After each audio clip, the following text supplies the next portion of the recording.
بسم اللہ الرحمن الرحیم۔ حضرت عمر رضی اللہ تعالیٰ عنہ روایت کرتے ہیں کہ زید بن سعنہ نامی ایک یہودی تھا جس کو حضور نے قرض دینا تھا۔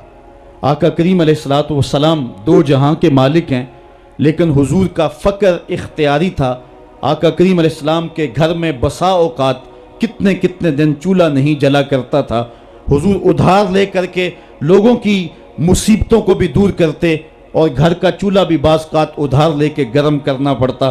اعلیٰ حضرت فرماتے ہیں مال کے کونین ہیں، گو پاس کچھ رکھتے نہیں، دو جہاں کی نعمتیں ہیں ان کے خالی ہاتھ میں۔ تو کہتے ہیں کہ ایک دن حضور علیہ السلام کی خدمت میں ایک شخص حاضر ہوا جس کا نام زید بن سعنہ ہے اور یہودی ہے، اور اس نے حضور علیہ السلام سے قرض کا تقاضا کیا، لیکن تقاضا اتنے سخت انداز سے کیا کہ اس نے حضور علیہ السلام کی قمیص کو پکڑ کے کھینچا بھی۔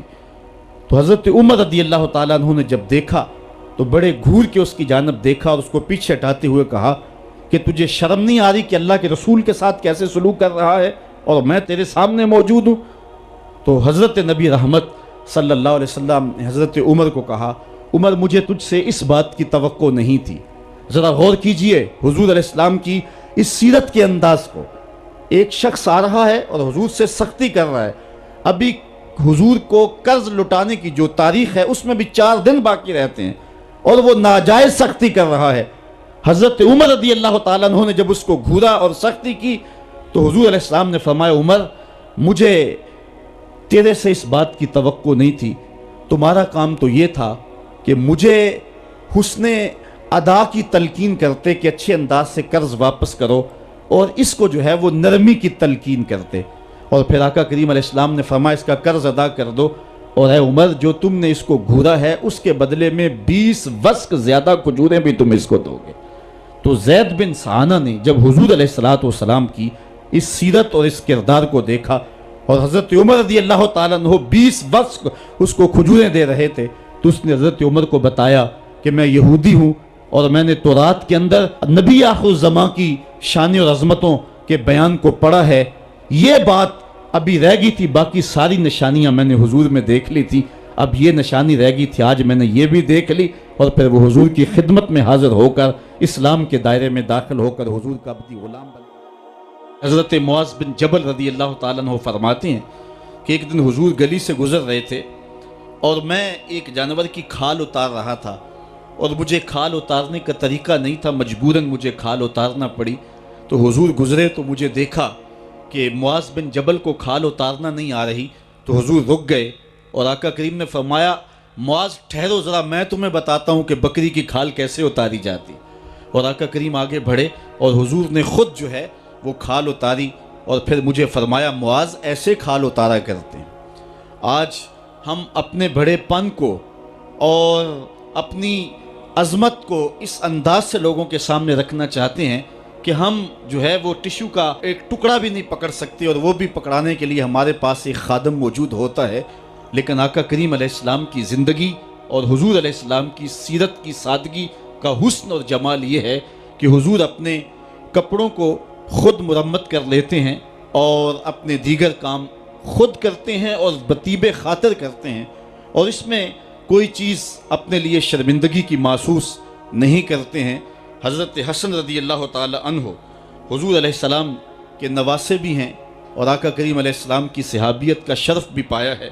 کہتے ہیں کہ کانا یجلس علی الارض، حضور علیہ السلام کی سیرت یہ ہے کہ حضور زمین پہ بیٹھ جاتے تھے، زمین پر بیٹھنے میں حضور شرمندگی محسوس نہیں کیا کرتے تھے، اس کو اپنے سٹیٹس کے خلاف نہیں سمجھا کرتے تھے، زمین کے اوپر حضور بیٹھ جایا کرتے تھے، اور فرماتے ہیں وَيَطْعَمُ، اور زمین کے اوپر بیٹھ کر کے حضور علیہ السلام کھانا تناول فرمایا کرتے تھے۔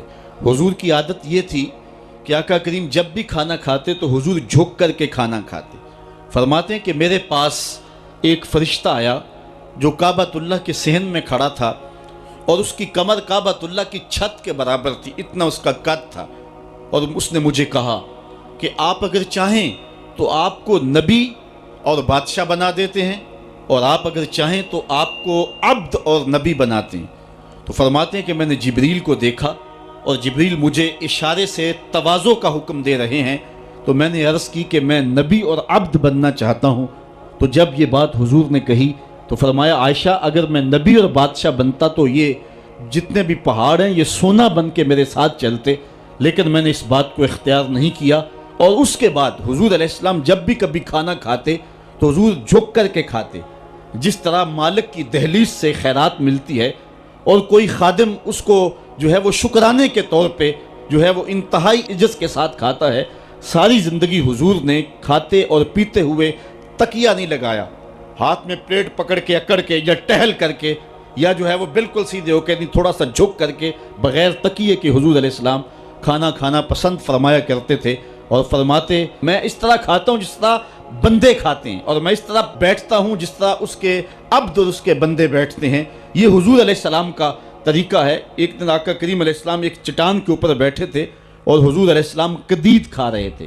یہ خشک گوشت جو کر کے اس کو بعد میں جب پکایا جاتا ہے تو اس کو قدید کہتے ہیں، یا سرید تھی، حضور کھا رہے تھے۔ تو ایک خاتون وہ گزری اور اس کے بارے میں اہل علم کہتے ہیں کہ وہ بڑی زبان دراز تھی اور وہ مردوں کو بھی ایسی ایسی باتیں کرتی کہ لوگ جو ہے وہ اس کی شر سے بچا کرتے تھے۔ تو اس نے کہا کہ آپ تو ایسے کھا رہے ہیں جس طرح کے عبد کھاتے ہیں۔ تو حضور علیہ السلام نے فرمایا اگر میں عبد نہیں ہوں تو کون عبد ہے؟ فرمایا میں سب سے بڑا عبد ہوں۔ تو جب یہ بات سنی تو اس کے قدم رک گئے اور اس نے حضور علیہ السلام کی خدمت میں عرض کی کہ حضور آپ پھر اکیلے ہی کھا رہے ہیں، مجھے بھی کھلائیں۔ تو حضور نے ایک لقمہ اٹھایا، فرمایا لو تم بھی کھا لو۔ تو اس نے کہا یہ نہیں، بلکہ جو آپ کے منہ میں ہے میں وہ کھانا چاہتی ہوں۔ تو حضور علیہ السلام نے اپنے منہ کا نوالا نکال کر کے اس کے منہ میں ڈال دیا۔ تو کہتے ہیں کہ اس کے بعد کبھی بھی اس کی زبان پر کبھی فحش بات آئی نہیں تھی۔ حضور کے جوٹے کی وہ برکت تھی اور اس کا وہ فیضان تھا کہ اس کے اندر ایسی روشنی ہو گئی۔ پہلے وہ سخت لعان تھی، گالیاں دینے والی تھی اور فحش گفتگو کرنے والی تھی، لیکن حضور علیہ السلام کے جوٹے کی برکت سے اللہ تعالیٰ جل شانہ نے اس کی زبان کو حسن بھی دے دیا اور جمال بھی عطا فرما دیا۔ تو حضور علیہ السلام کی عادت تھی کہ آقا کریم زمین پہ بیٹھ کے کھاتے، جھک کے کھاتے، فرماتے میں ایسے کھاتا ہوں جس طرح عبد کھاتے ہیں۔ وَيَلْبَسُ الْغَلِيظ، اور آقا کریم علیہ السلام موٹے کپڑے پہنتے تھے، باریک ترین کپڑے پہننے سے حضور نے گریز کیا ہے۔ اور یہ وَيُطِيلُ الصَّلَاةَ، اور حضور کی نماز لمبی ہوا کرتی تھی۔ وَيُقَصِّرُ الْخُطْبَةَ، اور خطبہ حضور مختصر فرمایا کرتے تھے۔ وَلَا يَانِفُ أَن يَمْشِيَ مَعَ الْأَرْمَلَةِ وَالْمِسْكِينِ فَيَقْضِي لَهُ الْحَاجَةَ، اور حضور علیہ السلام اس بات میں کوئی شرمندگی محسوس نہیں کیا کرتے تھے کسی مسکین، کسی لاچار، کسی بیوہ، کسی یتیم اور کسی مسکین کے ساتھ چلیں اور اس کے کام آئیں اور مصیبت میں اس کا دکھ بانٹ دیں اور اس کی حاجت کو حضور پورا فرما دیں۔ یہ حضور علیہ السلام کی سیرت کے وہ روشن پہلو ہیں کہ آقا کریم علیہ السلام کی سیرت زمانے کے سامنے ایسا نور بانٹتی ہے، ایسے اجالے پھیلاتی ہے۔ ایک شخص نے حضور علیہ السلام سے وعدہ کیا کہ آپ یہاں رکیں اور میں ابھی آتا ہوں، تو آقا کریم علیہ السلام اس کے انتظار میں وہاں رکے۔ 3 دن گزر گئے اور وہ نہ آیا، چونکہ حضور وعدہ کر چکے تھے کہ میں تیرے آنے تک یہاں رہوں گا۔ تیسرے دن اس کو جا کے یاد آیا تو وہ واپس پلٹا، تو آقا کریم نے جواب میں صرف اتنی بات کہی، آپ نے فرمایا یا فتیٰ قد شککت علیہ، اے نوجوان تو نے تو مجھ کو مشقت میں ڈال دیا۔